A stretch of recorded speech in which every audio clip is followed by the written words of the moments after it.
सवरल्या तर मी परवा एका घरी गेलो. गायकवाड साहेब, आम्हाला घरी नेण्याची हौस असते लोकांना. महाराज चला ना आमच्या घरी. तुमच्याच घरी मला का बोलवता? मग मला कळलं की त्याला शेजारचे बाजारचे कोणी विचारतच नाही म्हणून ते आम्हाला बोलवत होतं. ते टाईटच मोठं होतं, त्याला बोलून त्याच्याशी बोलवलं कोण? मग ते आमच्याशी बोल. महाराज तुमच्या पोलीसमध्ये भरती होण्यासाठी मुलांसाठी मी 15,000 रुपये रोख दिले मला त्याच्या घरी जावं लागलं. त्याच्या घरी गेल्यावर मला सवय किचनमध्ये जाण्याची. गायकवाड साहेबांना माहिती.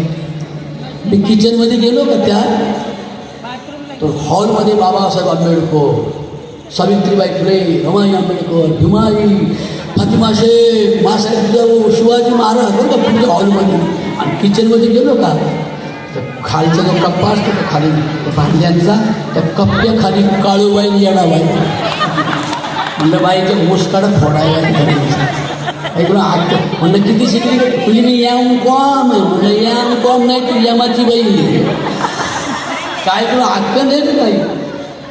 बुद्ध कबीर हे माझ्या बहिणी सगळेजण म्हणाल ना माझ्या मध्ये किती म्हटलं म्हणाल. बुद्ध कबीर भीमराव फुले, बुद्ध कबीर भीमराव फुले.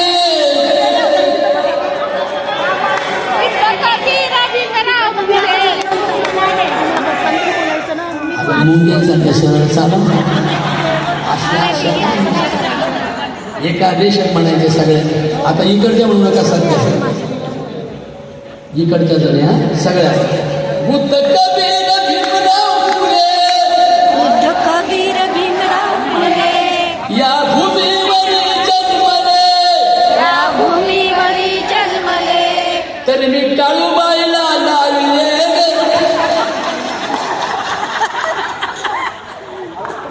तरी येडाबाई राबळे महाराज कोणाला सांगू नका बरं का आम्ही काय बोगड्या टाकला. परवा काय प्रार्थना म्हटल्या? पानाती पाता वेरमणी शिक्का पदम समाधियामी. काय प्रार्थना म्हटल्या? भन्तेजवळ बुद्धाचार्यांनी काय प्रार्थना सांगितली? पानाती पाता वेदमणी सिक्खा पदम समाधियामी. हे भगवान बुद्धांच्या पंचशिलातलं पहिलं शील आहे. किती लोकांना माहिती वर हात करा? ये तो. अरे वा छान. बच्चू तुला माहिती? क्या बात. म्हणून तर म्हणतात ना दही दूध तूप लोणी तुला देते शार पाणी.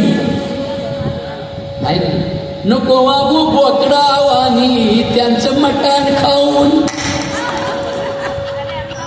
काय नाही आम्हाला. बुद्धही कळत नाही, बाबासाहेब कळत नाही, सावित्रीबाई कळत नाही. हे कळण्यासाठी हा जन्म आहे, परत असा जन्म नाही. आता या तरण्या काठ्या पोरी सगळ्या नटून थटून आल्या तर छान दिसतात की नाही तुम्ही? आणि 70 वर्षाच्या झाल्या एवढ्या तोंडाला गाली जाऊन आल्या. तोंडात दाताचा पट्टा नाही तो कळून आलं. आता काय देतो?